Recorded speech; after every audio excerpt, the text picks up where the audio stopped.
ਖਬਰਾਂ ਦੇ ਬੁਲੇਟਿਨ ਦੇ ਸਪਾਂਸਰ ਨੇ ਰੀਅਲਟਰ ਗੁਰਜਿੰਦਰ ਸਿੰਘ ਰੰਧਾਵਾ। ਹਰ ਤਰ੍ਹਾਂ ਦੀ ਪ੍ਰਾਪਰਟੀ ਖਰੀਦਣ ਤੇ ਵੇਚਣ ਲਈ ਤੁਸੀਂ ਕਾਲ ਕਰ ਸਕਦੇ ਹੋ।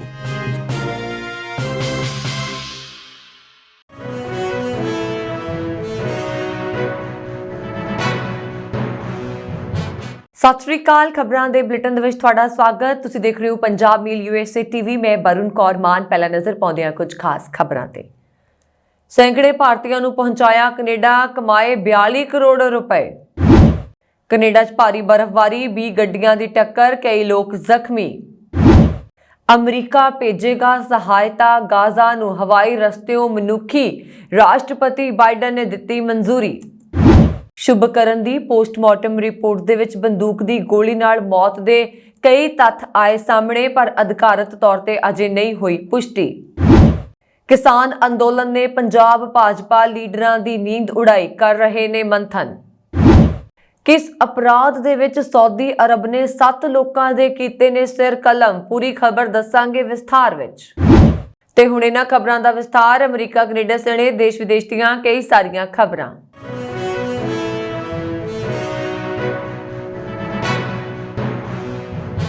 ਭਾਰਤੀ ਲੋਕਾਂ ਨੂੰ ਕੈਨੇਡਾ ਅਮਰੀਕਾ ਦਾ ਸੁਪਨਾ ਦਿਖਾਉਣ ਵਾਲੇ ਠੱਗ ਦੁਨੀਆ ਦੇ ਹਰ ਕੋਨੇ ਵਿੱਚ ਬੈਠੇ ਨੇ ਅਤੇ ਆਪਣੀਆਂ ਜੇਬਾਂ ਭਰਨ ਦੇ ਵਿੱਚ ਕਾਮਯਾਬ ਵੀ ਹੋ ਰਹੇ ਨੇ। ਤਾਜ਼ਾ ਮਾਮਲਾ ਯੂਕੇ ਤੋਂ ਸਾਹਮਣੇ ਆਇਆ, ਜਿੱਥੇ ਬ੍ਰਿਟਿਸ਼ 에ਅਰਵੇਜ਼ ਦੇ ਇੱਕ ਸਾਬਕਾ ਮੁਲਾਜ਼ਮ ਨੇ ਸੈਂਕੜਿਆਂ ਦੀ ਗਿਣਤੀ ਵਿੱਚ ਭਾਰਤੀ ਲੋਕਾਂ ਨੂੰ ਬਗੈਰ ਵੀਜ਼ਾ ਤੋਂ ਟੋਰਾਂਟੋ ਅਤੇ ਵੈਨਕੂਵਰ ਪਹੁੰਚਾਇਆ ਅਤੇ $51 ਲੱਖ ਇਕੱਠੇ ਕਰ ਲਏ। ਦ Times of London the report ਦੇ ਮੁਤਾਬਕ ਬ੍ਰਿਟਿਸ਼ 에ਅਰਵੇਜ਼ ਦੇ ਵਿੱਚ ਨੌਕਰੀ ਦੌਰਾਨ 24 ਸਾਲ ਦਾ ਨੌਜਵਾਨ ਲੰਡਨ ਦੇ ਹੀਥਰੋ ਹਵਾਈ ਅੱਡੇ ਤੇ ਤਾਇਨਾਤ ਸੀ। ਨੌਜਵਾਨ ਦੀ ਸ਼ਨਾਖਤ ਜਨਤਕ ਨਹੀਂ ਕੀਤੀ ਗਈ, ਪਰ ਸੰਭਾਵਤ ਤੌਰ ਤੇ ਨੌਕਰੀ ਦੌਰਾਨ ਹੀ ਇਸਨੇ ਵੱਡੀ ਗਿਣਤੀ ਵਿੱਚ ਭਾਰਤੀ ਨਾਗਰਿਕਾਂ ਨੂੰ ਟੋਰਾਂਟੋ ਜਾਂ ਵੈਨਕੂਵਰ ਜਾਣ ਵਾਲੀਆਂ ਫਲਾਈਟਸ ਦੇ ਵਿੱਚ ਬਿਠਾਇਆ। ਕੈਨੇਡਾ ਭੇਜਣ ਦੇ ਲਈ ਹਰ ਬੰਦੇ ਤੋਂ 25,000 ਪਾਉਂਡ ਵਸੂਲ ਕੀਤੇ ਜਾਂਦੇ ਨੇ ਅਤੇ ਬਗੈਰ ਵੀਜ਼ਾ ਤੋਂ ਬੰਦਾ ਆਪਣੇ ਸੁਪਨਿਆਂ ਦੇ ਮੁਲਕ ਵਿੱਚ ਪਹੁੰਚ ਜਾਂਦਾ ਹੈ। ਕੈਨੇਡਾ ਪੁੱਜਣ ਉਪਰੰਤ ਭਾਰਤੀ ਲੋਕ ਪਨਾਹ ਦਾ ਦਾਅਵਾ ਕਰ ਦਿੰਦੇ ਨੇ, ਪਰ ਵੱਡੀ ਗਿਣਤੀ ਵਿੱਚ ਸ਼ਰਨਾਰਥੀਆਂ ਦੀ ਆਮਦ ਤੋਂ ਕੈਨੇਡਾ ਬਾਰਡਰ ਸਰਵਿਸਿਜ਼ ਏਜੰਸੀ ਵਾਲੇ ਹੈਰਾਨ ਸਨ। ਕੈਨੇਡੀਅਨ ਇਮੀਗ੍ਰੇਸ਼ਨ ਅਧਿਕਾਰੀਆਂ ਨੇ ਜਦੋਂ ਦੇਖਿਆ ਕਿ ਲੰਡਨ ਤੋਂ ਆ ਰਹੀਆਂ ਫਲਾਈਟਸ ਦੇ ਵਿੱਚ ਭਾਰਤੀਆਂ ਦੀ ਗਿਣਤੀ ਲਗਾਤਾਰ ਵੱਧਦੀ ਜਾ ਰਹੀ ਹੈ, ਤਾਂ ਉਹਨਾਂ ਨੇ ਹੀਥਰੋ ਹਵਾਈ ਅੱਡੇ ਨਾਲ ਸੰਪਰਕ ਕੀਤਾ। ਆਮ ਤੌਰ ਤੇ ਕਿਸੇ ਵੀ 에ਅਰਲਾਈਨ ਦੇ ਮੁਲਾਜ਼ਮ ਹੀ ਚੈੱਕ ਕਰਦੇ ਨੇ ਕਿ ਜਹਾਜ਼ ਚੜ੍ਹ ਰਹੇ ਮੁਸਾਫਰ ਕੋਲ ਲੋੜੀਂਦੇ ਦਸਤਾਵੇਜ਼ ਮੌਜੂਦ ਹਨ ਜਾਂ ਨਹੀਂ। ਬ੍ਰਿਟਿਸ਼ 에ਅਰਵੇਜ਼ ਦਾ ਇਹ ਮੁਲਾਜ਼ਮ ਆਪਣੇ ਅਹੁਦੇ ਦੀ ਦੁਰਵਰਤੋਂ ਕਰਦਿਆਂ ਲੋਕਾਂ ਨੂੰ ਜਹਾਜ਼ ਅੰਦਰ ਦਾਖਲ ਹੋਣ ਵਿੱਚ ਮਦਦ ਕਰਦਾ ਸੀ, ਜਦਕਿ ਉਹਨਾਂ ਕੋਲ ਕੈਨੇਡਾ ਜਾਣ ਦੇ ਲਈ ਕੋਈ ਵੀਜ਼ਾ ਨਹੀਂ ਹੁੰਦਾ ਸੀ। ਨੌਜਵਾਨ ਵੱਲੋਂ ਇੰਨੀ ਚਲਾਕੀ ਨਾਲ ਜਾਲ ਵਿਛਾਇਆ ਜਾਂਦਾ ਸੀਗਾ ਕਿ ਬਗੈਰ ਵੀਜ਼ਾ ਵਾਲੇ ਮੁਸਾਫਰਾਂ ਦੀ ਚੈਕਿੰਗ ਕਰਨ ਦੀ ਜ਼ਿੰਮੇਵਾਰੀ ਵੀ ਉਸ ਨੂੰ ਹੀ ਮਿਲਦੀ। ਇਸ ਦੌਰਾਨ ਮਾਮਲੇ ਦੀ ਪੜਤਾਲ ਆਰੰਭ ਕੀਤੀ ਗਈ ਅਤੇ ਬੀਤੀ 6 ਜਨਵਰੀ ਨੂੰ ਨੌਜਵਾਨ ਨੂੰ ਗ੍ਰਿਫਤਾਰ ਕਰ ਲਿਆ ਗਿਆ, ਪਰ ਜਲਦ ਹੀ ਉਸ ਨੂੰ ਜ਼ਮਾਨਤ ਵੀ ਮਿਲ ਗਈ ਅਤੇ ਆਪਣੀ ਪਾਰਟਨਰ ਨਾਲ ਭਾਰਤ ਫਰਾਰ ਹੋਣ ਦੀ ਵੀ ਉਸਦੀ ਗੱਲ ਕਹੀ ਗਈ। ਨਜਾਇਜ਼ ਤਰੀਕੇ ਨਾਲ ਕੀਤੀ ਗਈ ਕਮਾਈ ਰਾਹੀਂ ਉਸਨੇ ਭਾਰਤ ਦੇ ਵਿੱਚ ਕਈ ਜਾਇਦਾਦਾਂ ਖਰੀਦੀਆਂ ਅਤੇ ਹੁਣ ਤੱਕ ਯੂਕੇ ਸਰਕਾਰ ਦੇ ਕਾਬੂ ਨਹੀਂ ਆਇਆ। ਭਾਰਤ ਅਤੇ ਯੂਕੇ ਦਰਮਿਆਨ ਹਵਾਲਗੀ ਸੰਧੀ ਹੈ, ਪਰ ਭਾਰਤੀ ਪੁਲਿਸ ਵੀ ਉਸ ਨੂੰ ਕਾਬੂ ਕਰਨ ਦੇ ਵਿੱਚ ਸਫਲ ਨਹੀਂ ਹੋ ਸਕੀ। ਕੈਨੇਡਾ ਦੇ ਵੱਖ-ਵੱਖ ਹਿੱਸਿਆਂ ਦੇ ਵਿੱਚ ਬਰਫ਼ਬਾਰੀ ਹੋ ਰਹੀ ਹੈ। ਤਾਜ਼ਾ ਬਰਫ਼ਬਾਰੀ ਅਤੇ ਧੁੰਦ ਕਾਰਨ ਟਰਾਂਸ ਕੈਨੇਡਾ ਹਾਈਵੇ ਤੇ ਪਿਛਲੇ ਦਿਨੀ ਘੱਟੋ-ਘੱਟ 20 ਗੱਡੀਆਂ ਦੀ ਟੱਕਰ ਹੋ ਗਈ। ਇਸ ਟੱਕਰ ਦੇ ਕਾਰਨ ਕਈ ਲੋਕ ਜ਼ਖਮੀ ਹੋ ਗਏ। ਕੈਨੇਡੀਅਨ ਪੁਲਿਸ ਨੇ ਦੱਸਿਆ ਕਿ ਕੈਲਗਰੀ ਦੇ ਪੱਛਮ ਦੇ ਵੱਲ ਇੱਕ ਇੰਟਰਸੈਕਸ਼ਨ ਤੇ ਗੱਡੀਆਂ ਦੀ ਟੱਕਰ ਹੋਈ ਅਤੇ ਇਸ ਮਗਰੋਂ ਪੂਰਾ ਹਾਈਵੇ ਜਾਮ ਹੋ ਗਿਆ। ਪੁਲਿਸ ਵੱਲੋਂ ਡਰਾਈਵਰਾਂ ਨੂੰ ਸੁਝਾਅ ਦਿੱਤਾ ਗਿਆ ਕਿ ਬੇहद ਜ਼ਰੂਰੀ ਹੋਣ ਤੇ ਹੀ ਹਾਈਵੇ ਦੀ ਵਰਤੋਂ ਕੀਤੀ ਜਾਏ ਜਾਂ ਬਦਲਵੇਂ ਰੂਟ ਰਾਹੀਂ ਆਪਣੀ ਮੰਜ਼ਿਲ ਤੱਕ ਪੁੱਜਣ ਤੇ ਯਤਨ ਕੀਤੇ ਜਾਣ। ਐਨਵਾਇਰਨਮੈਂਟ ਕੈਨੇਡਾ ਵੱਲੋਂ ਕੈਲਗਰੀ ਅਤੇ ਰੌਕੀ ਵਿਊ ਕਾਉਂਟੀ ਇਲਾਕੇ 'ਚ ਬਰਫ਼ਬਾਰੀ ਹੋਣ ਅਤੇ ਧੁੰਦ ਪੈਣ ਦੀ ਚੇਤਾਵਨੀ ਦਿੱਤੀ ਗਈ। ਮੌਸਮ ਵਿਭਾਗ ਦੇ ਮੁਤਾਬਕ 10 ਸੈਂਟੀਮੀਟਰ ਤੱਕ ਬਰਫ਼ਬਾਰੀ ਹੋ ਸਕਦੀ ਹੈ, ਜਦਕਿ ਸੰਘਣੀ ਧੁੰਦ ਕਾਰਨ ਸੜਕਾਂ ਤੇ ਜ਼ੀਰੋ ਵਿਜ਼ਿਬਿਲਿਟੀ ਹੋਏਗੀ। ਕੈਲਗਰੀ ਦੇ ਭੀੜ-ਭਾੜ ਵਾਲੇ ਇਲਾਕਿਆਂ ਦੇ ਵਿੱਚ ਬਰਫ਼ਬਾਰੀ ਦਾ ਸਭ ਤੋਂ ਜ਼ਿਆਦਾ ਅਸਰ ਹੋਣ ਤੇ ਖਦਸ਼ਾ ਜ਼ਾਹਿਰ ਕੀਤਾ ਗਿਆ ਹੈ। ਇਸ ਦੌਰਾਨ ਹਾਦਸੇ ਵਾਲੀ ਥਾਂ ਤੇ ਫਸੇ ਇੱਕ ਪਰਿਵਾਰ ਨੇ ਸੋਸ਼ਲ ਮੀਡੀਆ ਰਾਹੀਂ ਆਪਣੀ ਵੀਡੀਓ ਸ਼ੇਅਰ ਕੀਤੀ। ਇਹ ਪਰਿਵਾਰ ਅਮਰੀਕਾ ਵਿੱਚ ਛੁੱਟੀਆਂ ਮਨਾਉਣ ਮਗਰੋਂ ਬੈਂਫ ਇਲਾਕੇ ਵੱਲ ਜਾ ਰਿਹਾ ਸੀ, ਜਦੋਂ ਵੱਡੇ ਹਾਦਸੇ ਕਾਰਨ ਰਾਹ ਵਿੱਚ ਫਸ ਗਿਆ। ਪਰਿਵਾਰ ਦੇ ਮੁਖੀ ਨੇ ਸੰਘਣੀ ਧੁੰਦ ਦਾ ਜ਼ਿਕਰ ਕਰਦਿਆਂ ਦੱਸਿਆ ਕਿ ਉਹਨਾਂ ਦੀ ਗੱਡੀ ਦੇ ਬਿਲਕੁਲ ਅੱਗੇ ਜਾ ਰਹੀ ਕਾਰ ਵੀ ਨਜ਼ਰ ਨਹੀਂ ਆ ਰਹੀ ਸੀ। 60 ਕਿਲੋਮੀਟਰ ਪ੍ਰਤੀ ਘੰਟਾ ਦੀ ਰਫ਼ਤਾਰ ਤੱਕ ਪੁੱਜਣਾ ਵੀ ਮੁਸ਼ਕਿਲ ਹੋ ਗਿਆ ਤੇ ਅਚਾਨਕ ਕੌਕਨ ਅਤੇ ਕੈਨਮੋਰ ਦਰਮਿਆਨ ਹਾਈਵੇ 40 ਨੇੜੇ ਟ੍ਰੈਫਿਕ ਜਾਮ ਹੋ ਗਿਆ। ਹਰ ਪਾਸੇ ਬਰਫ਼ ਦੀ ਚਿੱਟੀ ਚਾਦਰ ਵਿਛੀ ਹੋਈ ਸੀ ਅਤੇ ਗੱਡੀ ਵਿੱਚੋਂ ਬਾਹਰ ਨਿਕਲ ਕੇ ਹਾਲਾਤ ਦਾ ਜਾਇਜ਼ਾ ਲੈਣ ਦੀ ਹਿੰਮਤ ਵੀ ਨਾ ਹੋਈ। ਅਮਰੀਕਾ ਦੇ ਰਾਸ਼ਟਰਪਤੀ ਜੋ ਬਾਈਡਨ ਨੇ ਹਵਾਈ ਜਹਾਜ਼ਾਂ ਰਾਹੀਂ ਗਾਜ਼ਾ ਵਿਖੇ ਮਨੁੱਖੀ ਸਹਾਇਤਾ ਪਹੁੰਚਾਉਣ ਦੇ ਪ੍ਰਸਤਾਵ ਨੂੰ ਮਨਜ਼ੂਰੀ ਦੇ ਦਿੱਤੀ ਹੈ। ਉਹਨਾਂ ਨੇ ਕਿਹਾ ਹੈ ਕਿ ਅਮਰੀਕਾ ਜਲਦੀ ਹੀ ਹਵਾਈ ਰਸਤਿਓਂ ਗਾਜ਼ਾ ਨੂੰ ਮਨੁੱਖੀ ਪਹੁੰਚਾਉਣਾ ਸ਼ੁਰੂ ਕਰੇਗਾ। ਬਾਈਡਨ ਦਾ ਇਹ ਬਿਆਨ ਉਸ ਸਮੇਂ ਆਇਆ ਜਦੋਂ ਇੱਕ ਦਿਨ ਪਹਿਲਾਂ ਹੀ ਇਜ਼ਰਾਈਲੀ ਸੈਨਿਕਾਂ ਨਾਲ ਹੋਈ ਮੁੱਠਭੇੜ ਦੇ ਦੌਰਾਨ ਕਈ ਫਲਸਤੀਨੀਆਂ ਦੀ ਮੌਤ ਹੋ ਗਈ ਸੀ। ਇਸ ਤੋਂ ਇਲਾਵਾ ਗਾਜ਼ਾ 'ਚ ਬੀਤੇ ਦਿਨ ਰਾਹਤ ਸਮੱਗਰੀ ਦੀ ਉਡੀਕ ਕਰ ਰਹੇ ਫਲਸਤੀਨੀਆਂ ਨੇ ਇਜ਼ਰਾਈਲ ਨੇ ਹਵਾਈ ਹਮਲਾ ਕਰ ਦਿੱਤਾ, ਜਿਸ ਵਿੱਚ 100 ਤੋਂ ਵੱਧ ਫਲਸਤੀਨੀਆਂ ਦੀ ਮੌਤ ਹੋ ਗਈ ਸੀ ਜਦਕਿ 700 ਤੋਂ ਵੱਧ ਲੋਕ ਜ਼ਖਮੀ ਹੋ ਗਏ ਸੀ। 21 ਫਰਵਰੀ ਨੂੰ ਦਿੱਲੀ ਕੂਚ ਕਰਦੇ ਸਮੇਂ ਖਨੌਰੀ ਸਰਹੱਦ ਤੇ ਹਰਿਆਣਾ ਪੁਲਿਸ ਨਾਲ ਝੜਪ ਦੌਰਾਨ ਕਿਸਾਨ ਸ਼ੁਭਕਰਨ ਸਿੰਘ ਦੀ ਮੌਤ ਤੋਂ ਬਾਅਦ 28 ਫਰਵਰੀ ਦੇਰ ਰਾਤ ਪੰਜਾਬ ਪੁਲਿਸ ਨੇ ਇਸ ਮਾਮਲੇ ਵਿੱਚ ਕਤਲ ਦਾ ਕੇਸ ਦਰਜ ਕੀਤਾ ਤੇ ਇਸ ਤੋਂ ਬਾਅਦ ਕੀਤੇ ਪੋਸਟਮਾਰਟਮ ਦੀ ਰਿਪੋਰਟ ਹੁਣ ਚਰਚਾ ਵਿੱਚ ਹੈ। ਭਾਵੇਂ ਅਧਿਕਾਰਤ ਤੌਰ ਤੇ ਹਾਲੇ ਇਹ ਰਿਪੋਰਟ ਜਾਰੀ ਨਹੀਂ ਹੋਈ, ਪਰ ਸੂਤਰਾਂ ਦੀ ਰਿਪੋਰਟ ਦੇ ਅਨੁਸਾਰ ਬੰਦੂਕ ਦੀ ਗੋਲੀ ਨਾਲ ਉਸ ਦੀ ਮੌਤ ਹੋਈ ਹੈ। ਇਸ ਦੇ ਨਾਲ ਹੀ ਸ਼ੁਭਕਰਨ ਦੇ ਸਿਰ ਵਿੱਚ ਬਾਹਰੀ ਤੱਤ ਵੀ ਪਾਏ ਗਏ ਨੇ। ਪੋਸਟਮਾਰਟਮ ਤੋਂ ਪਹਿਲਾਂ ਸ਼ੁਭਕਰਨ ਸਿੰਘ ਦਾ ਸੀਟੀ ਸਕੈਨ ਵੀ ਕੀਤਾ ਗਿਆ, ਜਿਸ ਵਿੱਚ ਉਸਦੇ ਸਿਰ 'ਚ ਸ਼ਰੇ ਵੀ ਪਾਏ ਗਏ। ਪਿਛਲੇ ਹਫ਼ਤੇ ਪਟਿਆਲਾ ਦੇ ਹਸਪਤਾਲਾਂ ਤੋਂ ਜਾਰੀ ਕੀਤੀਆਂ ਗਈਆਂ ਮੈਡੀਕਲ ਕਾਨੂੰਨੀ ਰਿਪੋਰਟਾਂ ਦੇ ਵਿੱਚ ਕਿਹਾ ਗਿਆ ਹੈ ਕਿ ਪੁਲਿਸ ਕਾਰਵਾਈ ਵਿੱਚ ਜ਼ਖਮੀ ਹੋਏ ਕਈ ਪ੍ਰਦਰਸ਼ਨਕਾਰੀਆਂ ਤੇ ਸਰੀਰ ਦੇ ਉੱਪਰਲੇ ਹਿੱਸੇ ਤੇ ਸ਼ਰਿਆਂ ਦੇ ਜ਼ਖਮ ਮਿਲੇ ਨੇ। ਬੁੱਧਵਾਰ ਨੂੰ ਕੀਤੀ ਗਈ ਜਾਂਚ ਦੇ ਵਿੱਚ ਸਿਰ ਦੇ ਪਿਛਲੇ ਹਿੱਸੇ 'ਚ ਸੱਟ ਦਾ ਨਿਸ਼ਾਨ ਮਿਲਿਆ ਸੀ ਸ਼ੁਭਕਰਨ ਦੇ, ਤੇ ਇਹ ਵੀ ਸਾਹਮਣੇ ਆਇਆ ਸੀਗਾ ਕਿ ਉਸਦੇ ਸਰੀਰ ਦੇ ਕਿਸੇ ਹੋਰ ਹਿੱਸੇ ਤੇ ਸੱਟ ਦੇ ਨਿਸ਼ਾਨ ਨਹੀਂ ਸੀ। ਹਾਲਾਂਕਿ ਅਧਿਕਾਰਤ ਤੌਰ ਤੇ ਇਸ ਚੀਜ਼ ਦੀ ਪੁਸ਼ਟੀ ਨਹੀਂ ਹੋਈ ਹੈ, ਪਰ ਪੋਸਟਮਾਰਟਮ ਕਰਨ ਵਾਲੇ ਡਾਕਟਰਾਂ ਨੇ ਦੱਸਿਆ ਸੀਗਾ ਕਿ ਉਹਨਾਂ ਨੇ ਆਪਣੀ ਰਿਪੋਰਟ ਪਟਿਆਲਾ ਪੁਲਿਸ ਨੂੰ ਸੌਂਪ ਦਿੱਤੀ, ਪਰ ਜ਼ਿਆਦਾ ਵੇਰਵੇ ਨਹੀਂ ਦਿੱਤੇ ਜਾ ਰਹੇ। ਇਸ ਦਾ ਕਾਰਨ ਦੱਸਿਆ ਜਾ ਰਿਹਾ ਹੈ ਕਿ ਇਸ ਨਾਲ ਜਾਂਚ ਪ੍ਰਭਾਵਿਤ ਹੋ ਸਕਦੀ ਹੈ। ਇਸ ਦੇ ਨਾਲ ਹੀ ਸ਼ੁਭਕਰਨ ਸਿੰਘ ਦੇ ਸਿਰ ਤੋਂ ਮਿਲੇ ਸ਼ਰੇ ਵੀ ਪੁਲਿਸ ਹਵਾਲੇ ਕਰ ਦਿੱਤੇ ਗਏ ਤੇ ਕਿਹਾ ਗਿਆ ਹੈ ਕਿ ਵਰਤੇ ਗਏ ਹਥਿਆਰ ਦੀ ਕਿਸਮ ਦਾ ਪਤਾ ਲਗਾਉਣ ਦੇ ਲਈ ਉਹਨਾਂ ਨੂੰ ਬੈਲਿਸਟਿਕ ਮਾਹਿਰਾਂ ਦੇ ਕੋਲ ਭੇਜਿਆ ਜਾ ਸਕਦਾ ਹੈ। ਕਿਸਾਨ ਅੰਦੋਲਨ ਨੇ ਭਾਜਪਾ ਦੀ ਨੀਂਦ ਉਡਾ ਦਿੱਤੀ ਹੈ। ਭਾਜਪਾ ਪਿਛਲੇ ਸਮੇਂ ਤੋਂ ਲਗਾਤਾਰ ਪੰਜਾਬ ਦੇ ਵਿੱਚ ਆਪਣੇ ਪੈਰ ਜਮਾਉਣ ਦੇ ਲਈ ਯਤਨਸ਼ੀਲ ਹੈ, ਪਰ ਹੁਣ ਜਦੋਂ ਕਿਸਾਨਾਂ ਨੇ ਭਾਜਪਾ ਦੇ ਵੱਡੇ ਆਗੂਆਂ ਦੇ ਨਿਵਾਸ ਸਥਾਨਾਂ ਨੂੰ ਘੇਰਨਾ ਸ਼ੁਰੂ ਕਰ ਦਿੱਤਾ ਹੈ, ਉਸ ਨੂੰ ਦੇਖਦੇ ਹੋਏ ਪੰਜਾਬ ਦੇ ਲੋਕ ਖਾਸ ਕਰਕੇ ਦਿਹਾਤੀ ਇਲਾਕਿਆਂ ਲਈ ਭਾਜਪਾ ਨੂੰ ਆਪਣੀ ਪੈਠ ਬਣਾਉਣ ਦੇ ਵਿੱਚ ਮੁਸ਼ਕਿਲ ਆ ਰਹੀ ਹੈ। ਇਸੇ ਕਾਰਨ ਉਹਨਾਂ ਦੇ ਆਗੂ ਲਗਾਤਾਰ ਮੰਥਨ ਕਰ ਰਹੇ ਨੇ ਕਿ ਕੀ ਪੈਂਤੜੇ ਲਗਾਏ ਜਾਣ। ਇਸੇ ਕਾਰਨ ਪ੍ਰਨੀਤ ਕੌਰ ਦੀ ਭਾਜਪਾ ਵਿੱਚ ਸ਼ਾਮਲ ਹੋਣ ਦੀ ਪ੍ਰਕਿਰਿਆ ਰੁਕ ਗਈ ਅਤੇ ਅਕਾਲੀ ਭਾਜਪਾ ਗੱਠਜੋੜ ਉੱਤੇ ਵੀ ਪ੍ਰਸ਼ਨ ਚਿੰਨ੍ਹ ਲੱਗ ਗਏ। ਇਸੇ ਕਰਕੇ ਪਾਰਟੀ ਵੱਲੋਂ ਮੀਟਿੰਗ ਸੱਦੀ ਗਈ ਸੀ। ਇਸ ਵਿੱਚ ਸੂਬੇ ਦੇ ਵੱਖ-ਵੱਖ ਜ਼ਿਲ੍ਹਿਆਂ ਤੋਂ ਕਈ ਸੀਨੀਅਰ ਆਗੂ ਪੁੱਜੇ ਸੀ। ਇਸ ਦੌਰਾਨ ਕਿਸਾਨ ਅੰਦੋਲਨ ਕਾਰਨ ਪੈਦਾ ਹੋਈ ਸਥਿਤੀ ਬਾਰੇ ਵੀ ਚਰਚਾ ਕੀਤੀ ਗਈ ਸੀ। ਇਸ ਤੋਂ ਇਲਾਵਾ ਪਾਰਟੀ ਕਿਸ ਰਣਨੀਤੀ ਨਾਲ ਚੋਣਾਂ ਵਿੱਚ ਉਤਰੇਗੀ, ਇਸ ਬਾਰੇ ਵੀ ਕੁਝ ਸੋਚ ਵਿਚਾਰ ਕੀਤੀ ਗਈ। ਇਸ ਦੌਰਾਨ ਸਾਰੇ ਆਗੂਆਂ ਨੇ ਆਪਣੇ ਵਿਚਾਰ ਪ੍ਰਗਟ ਕੀਤੇ ਸਨ। ਮੀਟਿੰਗ ਦੇ ਵਿੱਚ 8 ਤੋਂ 9 ਸੀਨੀਅਰ ਆਗੂ ਹਾਜ਼ਰ ਨਹੀਂ ਹੋਏ ਸਨ। ਇੱਕ ਦਿਨ ਪਹਿਲਾਂ ਭਾਜਪਾ ਨੇ ਆਪਣੀ ਰਾਜ ਚੋਣ ਪ੍ਰਬੰਧਨ ਕਮੇਟੀ ਦਾ ਗਠਨ ਕੀਤਾ ਸੀ, ਜਿਸ ਦੀ ਕਮਾਨ ਭਾਜਪਾ ਦੇ ਸੂਬਾ ਪ੍ਰਧਾਨ ਸੁਨੀਲ ਜਾਖੜ ਨੇ ਖੁਦ ਸੰਭਾਲ ਲਈ। ਇਸ ਦੇ ਨਾਲ ਹੀ ਇਸ ਵਿੱਚ 38 ਕਮੇਟੀਆਂ ਦਾ ਗਠਨ ਕੀਤਾ ਗਿਆ, ਜਿਸ ਵਿੱਚ ਪੰਜਾਬ ਦੇ ਸਾਬਕਾ ਮੁੱਖ ਮੰਤਰੀ ਕੈਪਟਨ ਅਮਰਿੰਦਰ ਸਿੰਘ ਦੀ ਬੇਟੀ ਜੈ ਇੰਦਰ ਕੌਰ ਨੂੰ ਵੀ ਮਹਿਲਾ ਪ੍ਰਚਾਰ ਕਮੇਟੀ ਦਾ ਮੁਖੀ ਨਿਯੁਕਤ ਕੀਤਾ ਗਿਆ। ਸੁਨੀਲ ਜਾਖੜ ਚੋਣ ਪ੍ਰਬੰਧਨ ਕਮੇਟੀ ਦੇ ਚੇਅਰਮੈਨ ਅਤੇ ਕਨਵੀਨਰ ਦੋਵੇਂ ਅਹੁਦੇ ਸੰਭਾਲ ਚੁੱਕੇ ਨੇ। ਪ੍ਰਧਾਨ ਸੁਨੀਲ ਜਾਖੜ ਦੀ ਅਗਵਾਈ ਹੇਠ ਹੋਈ ਕੋਰ ਕਮੇਟੀ ਦੀ ਮੀਟਿੰਗ ਦੇ ਵਿੱਚ ਪਹਿਲੀ ਵਾਰ ਪਾਰਟੀ ਦੇ ਸਾਬਕਾ ਪ੍ਰਧਾਨ ਅਤੇ ਪਠਾਨਕੋਟ ਤੋਂ ਵਿਧਾਇਕ ਅਸ਼ਨੀ ਕੁਮਾਰ ਸ਼ਰਮਾ ਨੇ ਵੀ ਸ਼ਮੂਲੀਅਤ ਕੀਤੀ। ਸਾਊਦੀ ਅਰਬ ਦੇ ਵਿੱਚ ਮੰਗਲਵਾਰ ਨੂੰ 7 ਲੋਕਾਂ ਨੂੰ ਫਾਂਸੀ ਦਿੱਤੀ ਗਈ। ਸਾਊਦੀ ਅਰਬ ਦੇ ਸਰਕਾਰੀ ਮੀਡੀਆ ਨੇ ਦੱਸਿਆ ਕਿ ਅੱਤਵਾਦ ਨਾਲ ਸੰਬੰਧਿਤ ਅਪਰਾਧਾਂ ਲਈ 7 ਲੋਕਾਂ ਦੇ ਸਿਰ ਕਲਮ ਕੀਤੇ ਗਏ। 2022 ਦੀ ਘਟਨਾ ਤੋਂ ਬਾਅਦ ਜਿਸ ਵਿੱਚ ਇੱਕ ਦਿਨ ਵਿੱਚ 81 ਲੋਕਾਂ ਨੂੰ ਫਾਂਸੀ ਦਿੱਤੀ ਗਈ ਸੀ। ਇੱਕ ਦਿਨ ਵਿੱਚ ਲੋਕਾਂ ਨੂੰ ਮਾਰਨ ਦਾ ਇਹ ਵੱਡਾ ਮਾਮਲਾ ਹੈ। ਮਾਰਚ 2022 ਦੇ ਵਿੱਚ ਸਾਊਦੀ ਅਰਬ ਦੇ ਵਿੱਚ ਇੱਕ ਦਿਨ 'ਚ 81 ਲੋਕਾਂ ਨੂੰ ਮੌਤ ਦੀ ਸਜ਼ਾ ਸੁਣਾਈ ਗਈ ਸੀ। ਸਾਊਦੀ ਅਰਬ ਦੇ ਗ੍ਰਹਿ ਮੰਤਰਾਲਾ ਦਾ ਹਵਾਲਾ ਦਿੰਦਿਆਂ ਹੋਇਆਂ ਸਾਊਦੀ ਦੀ ਅਧਿਕਾਰਤ ਪ੍ਰੈਸ ਏਜੰਸੀ ਨੇ ਕਿਹਾ ਕਿ ਇਹਨਾਂ 7 ਲੋਕਾਂ ਨੂੰ ਅੱਤਵਾਦੀ ਸੰਗਠਨ ਅਤੇ ਸੰਸਥਾਵਾਂ ਬਣਾਉਣ ਅਤੇ ਅੱਤਵਾਦੀ ਫੰਡਿੰਗ ਦਾ ਦੋਸ਼ੀ ਪਾਇਆ ਗਿਆ ਸੀ। ਇਸ ਲਈ ਉਹਨਾਂ ਨੂੰ ਇਹ ਸਜ਼ਾ ਦਿੱਤੀ ਗਈ ਹੈ। ਜਿਨ੍ਹਾਂ ਨੂੰ ਫਾਂਸੀ ਦਿੱਤੀ ਗਈ ਹੈ ਉਹਨਾਂ ਦੀ ਕੌਮੀਅਤ ਦਾ ਖੁਲਾਸਾ ਨਹੀਂ ਕੀਤਾ ਗਿਆ। ਨਿਊਜ਼ ਏਜੰਸੀ ਨੇ ਰਿਪੋਰਟ ਦਿੱਤੀ ਹੈ ਕਿ ਉਹਨਾਂ ਨੇ ਅੱਤਵਾਦੀ ਪਹੁੰਚ ਅਪਣਾਈ ਜੋ ਉਹਨਾਂ ਨੂੰ ਖੂਨ ਵਹਾਉਣ ਦੇ ਲਈ ਉਕਸਾਉਂਦਾ ਹੈ। ਇਸ ਤੋਂ ਇਲਾਵਾ ਅੱਤਵਾਦੀ ਸੰਗਠਨ ਅਤੇ ਸੰਸਥਾਵਾਂ ਦੀ ਸਥਾਪਨਾ, ਫੰਡਿੰਗ ਅਤੇ ਸੰਚਾਰ ਸਮਾਜਿਕ ਸੁਰੱਖਿਆ ਅਤੇ ਸਥਿਰਤਾ ਦੇ ਵਿੱਚ ਰੁਕਾਵਟ ਪਾਉਂਦੇ ਨੇ। AFP ਦੀ ਰਿਪੋਰਟ ਦੇ ਅਨੁਸਾਰ ਸਾਊਦੀ ਅਰਬ ਦੁਨੀਆ ਦੇ ਉਹਨਾਂ ਦੇਸ਼ਾਂ ਚੋਂ ਇੱਕ ਹੈ ਜਿੱਥੇ ਸਭ ਤੋਂ ਵੱਧ ਮੌਤ ਦੀ ਸਜ਼ਾ ਦਿੱਤੀ ਜਾਂਦੀ ਹੈ। ਸਾਲ 2023 ਚ 170 ਲੋਕਾਂ ਨੂੰ ਮੌਤ ਦੀ ਸਜ਼ਾ ਦਿੱਤੀ ਗਈ, ਜਦਕਿ ਇਸ ਸਾਲ ਹੁਣ ਤੱਕ 29 ਲੋਕਾਂ ਨੂੰ ਫਾਂਸੀ ਦਿੱਤੀ ਜਾ ਚੁੱਕੀ ਹੈ। 2 ਸਾਲ ਪਹਿਲਾਂ ਜਦੋਂ ਸਾਊਦੀ ਅਰਬ ਚ ਇੱਕ ਦਿਨ ਚ 81 ਲੋਕਾਂ ਨੂੰ ਫਾਂਸੀ ਦਿੱਤੀ ਗਈ ਸੀ ਤਾਂ ਦੁਨੀਆ ਭਰ ਚ ਰੋਸ ਸੀ। ਐਮਨੈਸਟੀ ਇੰਟਰਨੈਸ਼ਨਲ ਦੇ ਅਨੁਸਾਰ ਸਾਊਦੀ ਅਰਬ ਨੇ 2022 ਚ ਚੀਨ ਅਤੇ ਈਰਾਨ ਨੂੰ ਛੱਡ ਕੇ ਕਿਸੇ ਵੀ ਹੋਰ ਦੇਸ਼ ਨਾਲੋਂ ਵੱਧ ਮੌਤਾਂ ਦਿੱਤੀਆਂ ਨੇ। ਪਿਛਲੇ ਸਾਲ ਦਸੰਬਰ ਚ ਸਾਊਦੀ ਅਰਬ ਨੇ ਸਭ ਤੋਂ ਵੱਧ ਮੌਤ ਦੀ ਸਜ਼ਾ ਦਿੱਤੀ ਸੀ। ਉਸ ਮਹੀਨੇ 38 ਲੋਕਾਂ ਨੂੰ ਮੌਤ ਦੀ ਸਜ਼ਾ ਸੁਣਾਈ ਗਈ ਸੀ। 2023 ਚ ਮੌਤ ਦੀ ਸਜ਼ਾ ਸੁਣਾਏ ਗਏ ਲੋਕਾਂ ਵਿੱਚ ਦੇਸ਼ ਧਰੋਹ ਦੇ ਦੋਸ਼ੀ 2, ਸੈਨਿਕ ਅਤੇ ਅੱਤਵਾਦੀ ਗਤੀਵਿਧੀਆਂ ਦੇ ਦੋਸ਼ੀ 33 ਲੋਕ ਸ਼ਾਮਲ ਸੀ। ਸਾਊਦੀ ਅਰਬ ਦੇ ਵਿੱਚ 2022 ਚ 147 ਲੋਕਾਂ ਨੂੰ ਫਾਂਸੀ ਦਿੱਤੀ ਗਈ ਸੀ, ਜਿਸ ਦੀ ਮਨੁੱਖੀ ਅਧਿਕਾਰਤ ਕਾਰਕੁਨ ਲਗਾਤਾਰ ਆਲੋਚਨਾ ਕਰ ਰਹੇ ਨੇ। ਇਸ ਦੇ ਨਾਲ ਹੀ 2019 ਚ ਸਾਊਦੀ ਚ 187 ਲੋਕਾਂ ਨੂੰ ਮੌਤ ਦੀ ਸਜ਼ਾ ਦਿੱਤੀ ਗਈ ਸੀ।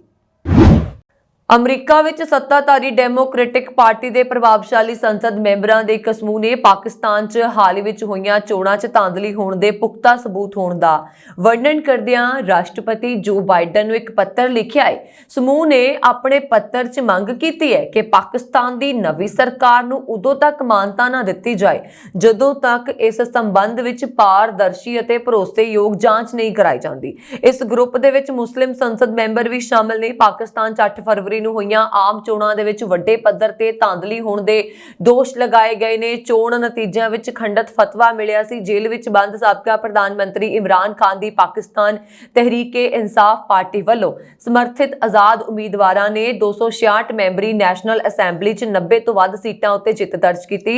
ਸਾਬਕਾ ਪ੍ਰਧਾਨ ਮੰਤਰੀ ਨਵਾਜ਼ ਸ਼ਰੀਫ ਦੀ PMLN ਨੇ 75 ਸੀਟਾਂ ਜਿੱਤੀਆਂ ਤੇ ਸਾਬਕਾ ਵਿਦੇਸ਼ ਮੰਤਰੀ ਬਿਲਾਵਲ ਭੁੱਟੋ ਦੀ ਪਾਕਿਸਤਾਨ ਪੀਪਲਜ਼ ਪਾਰਟੀ ਨੂੰ 54 ਸੀਟਾਂ ਮਿਲੀਆਂ। ਮੁਤਹਦਾ ਕੌਮੀ ਮੂਵਮੈਂਟ ਪਾਕਿਸਤਾਨ ਨੇ 17 ਸੀਟਾਂ ਜਿੱਤੀਆਂ ਨੇ। ਰਾਸ਼ਟਰਪਤੀ ਬਾਈਡਨ ਅਤੇ ਅਮਰੀਕੀ ਵਿਦੇਸ਼ ਮੰਤਰੀ ਐਂਟਨੀ ਬਲਿੰਕਨ ਨੂੰ ਲਿਖੇ ਸਾਂਝੇ ਪੱਤਰ ਦੇ ਵਿੱਚ ਸੰਸਦ ਮੈਂਬਰਾਂ ਨੇ ਪਾਕਿਸਤਾਨ ਦੀਆਂ ਸੰਸਦੀ ਚੋਣਾਂ 'ਚ ਵੋਟਾਂ ਪੈਣ ਤੋਂ ਪਹਿਲਾਂ ਅਤੇ ਇਸ ਦੇ ਬਾਅਦ ਧਾਂਦਲੀ ਹੋਣ ਉੱਤੇ ਚਿੰਤਾ ਪ੍ਰਗਟਾਈ ਹੈ। ਇਨ੍ਹਾਂ ਸੰਸਦ ਮੈਂਬਰਾਂ ਨੇ ਕਿਹਾ ਕਿ ਚੋਣਾਂ 'ਚ ਧਾਂਦਲੀ ਹੋਣ ਦੇ ਪੁਖਤਾ ਸਬੂਤਾਂ ਨੂੰ ਧਿਆਨ ਵਿੱਚ ਰੱਖਦੇ ਹੋਏ ਅਸੀਂ ਤੁਹਾਨੂੰ ਪਾਕਿਸਤਾਨ ਦੀ ਨਵੀਂ ਸਰਕਾਰ ਨੂੰ ਮਾਨਤਾ ਦੇਣ ਤੋਂ ਪਹਿਲਾਂ ਡੂੰਗੀ, ਪਾਰਦਰਸ਼ੀ ਅਤੇ ਭਰੋਸੇਯੋਗ ਜਾਂਚ ਹੋਣ ਤੱਕ ਦੀ ਉਡੀਕ ਕਰਨ ਦੀ ਅਪੀਲ ਕਰਦੇ ਹਾਂ।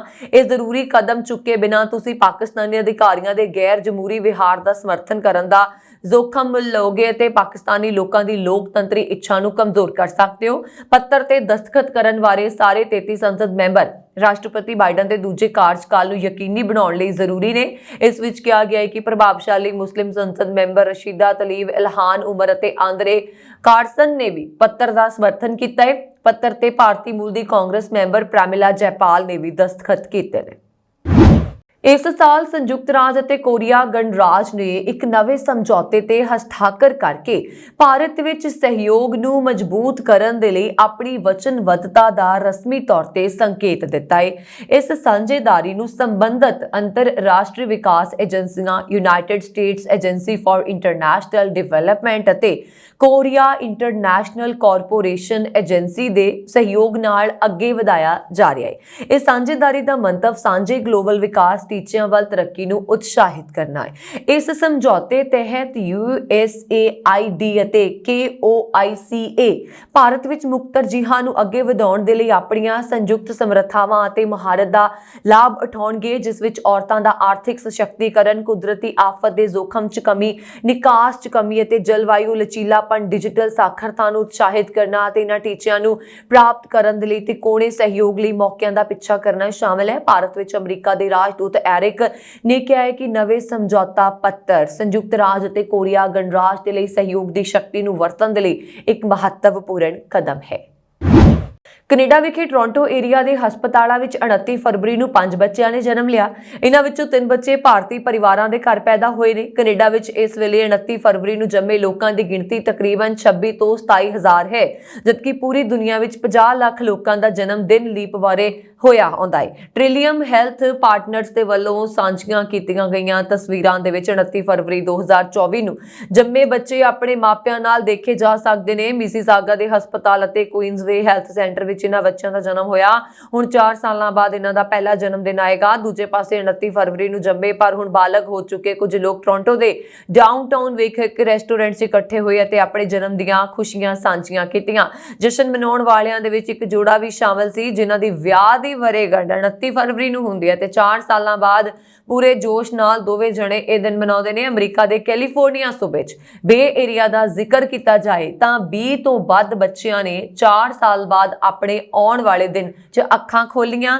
ਅਮਰੀਕਾ 'ਚ ਅੰਦਾਜ਼ਨ 3,60,000 ਲੋਕਾਂ ਦਾ ਜਨਮ ਦਿਨ 29 ਫਰਵਰੀ ਨੂੰ ਆਉਂਦਾ ਹੈ।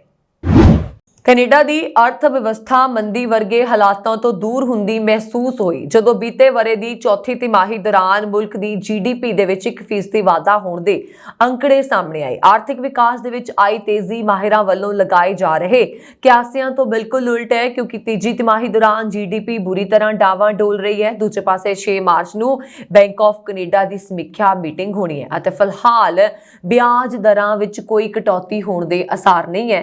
ਮੁਲਕ ਦੇ ਕੁੱਲ ਘਰੇਲੂ ਉਤਪਾਦ ਭਾਵ GDP ਵਿੱਚ ਲਗਾਤਾਰ ਤੀਜੇ ਸਾਲ ਵਾਧਾ ਹੋਇਆ ਹੈ ਪਰ ਵਾਧੇ ਦੀ ਰਫ਼ਤਾਰ 2016 ਤੋਂ ਬਾਅਦ ਸਭ ਤੋਂ ਹੇਠਲੇ ਪੱਧਰ ਤੇ ਚਲੀ ਗਈ। ਇਸ ਮਿਆਦ ਦੇ ਦੌਰਾਨ ਸਾਲ 2020 ਨੂੰ ਸ਼ਾਮਲ ਨਹੀਂ ਕੀਤਾ ਗਿਆ ਜਦੋਂ ਕਰੋਨਾ ਮਹਾਮਾਰੀ ਕਾਰਨ ਹਾਲਾਤ ਬਦਤਰ ਹੋ ਗਏ ਸੀ। ਆਰਥਿਕ ਮਾਹਿਰਾਂ ਨੇ ਅੱਗੇ ਕਿਹਾ ਕਿ ਘਰੇਲੂ ਮੰਗ ਦਾ ਜ਼ਿਕਰ ਕੀਤਾ ਜਾਏ ਤਾਂ ਇਸ ਵਿੱਚ 2023 ਦੀ ਚੌਥੀ ਤਿਮਾਹੀ ਦੌਰਾਨ 0.2% ਦੀ ਕਮੀ ਦਰਜ ਕੀਤੀ ਗਈ ਜਦਕਿ ਤੀਜੀ ਤਿਮਾਹੀ ਦੌਰਾਨ 0.2% ਵਾਧਾ ਹੋਇਆ ਸੀ।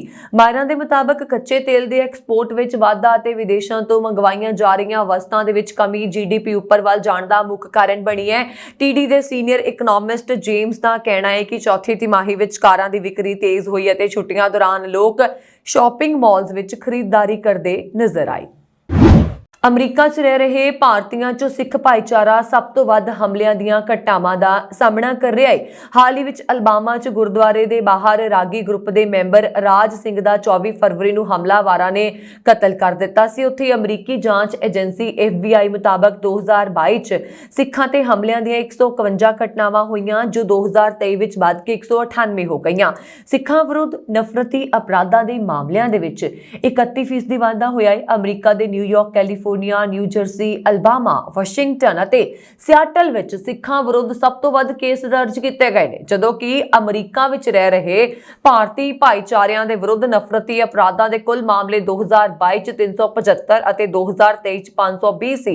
ਵੰਡਣਯੋਗ ਹੈ ਕਿ ਅਮਰੀਕਾ ਵਿੱਚ ਰਹਿੰਦੇ 50 ਲੱਖ ਭਾਰਤੀਆਂ ਚੋਂ ਸਿੱਖਾਂ ਦੀ ਆਬਾਦੀ 5 ਲੱਖ ਹੈ।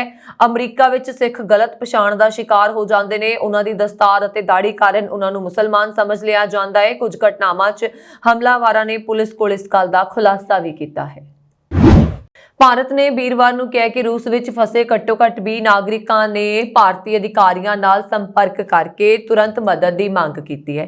ਪਿਛਲੇ ਕੁਝ ਸਮੇਂ ਤੋਂ ਅਜਿਹੀਆਂ ਰਿਪੋਰਟਾਂ ਸਾਹਮਣੇ ਆ ਰਹੀਆਂ ਨੇ ਕਿ ਜਿਸ ਵਿੱਚ ਰੂਸ 'ਚ ਸਹਾਇਕ ਵਜੋਂ ਕੰਮ ਤੇ ਲਏ ਗਏ ਲੋਕਾਂ ਨੂੰ ਜੰਗ ਲੜਨ ਲਈ ਮਜਬੂਰ ਕੀਤਾ ਜਾ ਰਿਹਾ ਹੈ। ਇਨ੍ਹਾਂ ਰਿਪੋਰਟਾਂ ਤੇ ਵਿਦੇਸ਼ ਮੰਤਰਾਲਾ ਨੇ ਕਿਹਾ ਕਿ ਭਾਰਤ ਆਪਣੇ ਨਾਗਰਿਕਾਂ ਨੂੰ ਵਾਪਸ ਲਿਆਉਣ ਦੇ ਲਈ ਰੂਸੀ ਅਧਿਕਾਰੀਆਂ ਦੇ ਸੰਪਰਕ ਵਿੱਚ ਹੈ। ਮੰਤਰਾਲਾ ਨੇ ਕਿਹਾ ਕਿ ਭਾਰਤੀਆਂ ਨੇ ਰੂਸ ਤੋਂ ਦੇਸ਼ ਵਾਪਸੀ ਦੀ ਮੰਗ ਕਰਦਿਆਂ SOS ਸੰਦੇਸ਼ ਭੇਜੇ ਨੇ। ਵਿਦੇਸ਼ ਮੰਤਰਾਲਾ ਦੇ ਬੁਲਾਰੇ ਰਣਧੀਰ ਨੇ ਵੀਰਵਾਰ ਨੂੰ ਹਫ਼ਤਾਵਾਰੀ ਪ੍ਰੈਸ ਕਾਨਫਰੰਸ 'ਚ ਕਿਹਾ ਕਿ ਭਾਰਤੀ ਰੂਸੀ ਫੌਜ ਤੋਂ ਆਪਣੇ ਨਾਗਰਿਕਾਂ ਦੀ ਵਾਪਸੀ ਲਈ ਹਰ ਸੰਭਵ ਕੋਸ਼ਿਸ਼ ਕਰ ਰਿਹਾ ਹੈ। ਸਰਕਾਰ ਨੇ 23 ਫਰਵਰੀ ਨੂੰ ਮੰਨਿਆ ਸੀਗਾ ਕਿ ਰੂਸ ਦੀ ਯੂਕਰੇਨ ਨਾਲ ਚੱਲ ਰਹੀ ਜੰਗ ਵਿੱਚ ਕੁਝ ਭਾਰਤੀ ਫਸੇ ਹੋਏ ਨੇ। ਸਰਕਾਰ ਨੇ ਕਿਹਾ ਕਿ ਭਾਰਤੀ ਨਾਗਰਿਕਾਂ ਦੇ ਰਿਹਾਈ ਲਈ ਯਤਨ ਕੀਤੇ ਜਿਹੜੇ ਨੇ ਉਹ ਜਾ ਰਹੇ ਨੇ। ਰੂਸੀ ਫੌਜ ਵਿੱਚ ਫਸੇ ਕਈ ਭਾਰਤੀ ਨਾਗਰਿਕਾਂ ਨੇ ਇਸ ਮਹੀਨੇ ਨਿਊਜ਼ ਏਜੰਸੀ AFP ਨੂੰ ਦੱਸਿਆ ਕਿ ਉਹਨਾਂ ਨੂੰ ਜੰਗ ਵਿੱਚ ਭੇਜਣ ਤੋਂ ਪਹਿਲਾਂ ਵੱਡੀ ਰਕਮ ਤੇ ਰੂਸੀ ਪਾਸਪੋਰਟ ਦਾ ਲਾਲਚ ਦਿੱਤਾ ਗਿਆ ਸੀ। ਵਿਦੇਸ਼ ਮੰਤਰਾਲਾ ਦੇ ਬੁਲਾਰੇ ਨੇ ਕਿਹਾ ਕਿ ਅਸੀਂ ਸਮਝਦੇ ਹਾਂ ਕਿ ਲਗਭਗ 20 ਲੋਕ ਫਸੇ ਹੋਏ ਨੇ। ਅਸੀਂ ਉਹਨਾਂ ਦੀ ਜਲਦ ਰਿਹਾਈ ਲਈ ਆਪਣੇ ਪੱਧਰ ਤੇ ਪੂਰੀ ਕੋਸ਼ਿਸ਼ ਕਰ ਰਹੇ ਹਾਂ। ਅਸੀਂ ਦਿੱਲੀ ਤੇ ਮਾਸਕੋ ਦੋਵਾਂ 'ਚ ਰੂਸੀ ਅਧਿਕਾਰੀਆਂ ਨਾਲ ਨਿਯਮਿਤ ਸੰਪਰਕ ਵਿੱਚ ਹਾਂ। ਮੰਤਰਾਲਾ ਨੇ ਪਿਛਲੇ ਹਫ਼ਤੇ ਕਿਹਾ ਸੀਗਾ ਕਿ ਬਹੁਤ ਘੱਟ ਭਾਰਤੀ ਰੂਸੀ ਫੌਜ ਵਿੱਚ ਸਹਾਇਕ ਨੌਕਰੀਆਂ ਲਈ ਗਏ ਸੀ। ਮੰਤਰਾਲਾ ਨੇ ਕਿਹਾ ਹੈ ਕਿ ਰੂਸੀ ਅਧਿਕਾਰੀਆਂ ਨਾਲ ਗੱਲਬਾਤ ਹੋਈ ਹੈ ਜਿਸ ਤੋਂ ਬਾਅਦ ਕੁਝ ਲੋਕਾਂ ਨੂੰ ਪਹਿਲਾਂ ਹੀ ਰਿਹਾ ਕਰ ਦਿੱਤਾ ਗਿਆ ਹੈ। ਹਾਲਾਂਕਿ ਨਾ ਤਾਂ ਭਾਰਤ ਤੇ ਨਾ ਹੀ ਰੂਸ ਸਰਕਾਰ ਨੇ ਇਸ ਗੱਲ ਦੀ ਪੁਸ਼ਟੀ ਕੀਤੀ ਹੈ ਕਿ ਰੂਸ ਵਿੱਚ ਫਸੇ ਭਾਰਤੀ ਯੂਕਰੇਨ ਦੇ ਖਿਲਾਫ ਜੰਗ ਲੜ ਰਹੇ ਨੇ। ਵਿਦੇਸ਼ ਮੰਤਰਾਲਾ ਦੇ ਬੁਲਾਰੇ ਜਸਵਾਲ ਨੇ ਭਾਰਤੀ ਨਾਗਰਿਕਾਂ ਨੂੰ ਜੰਗ ਦੇ ਮੈਦਾਨ ਤੋਂ ਦੂਰ ਰਹਿਣ ਦੀ ਸਲਾਹ ਦਿੱਤੀ ਹੈ।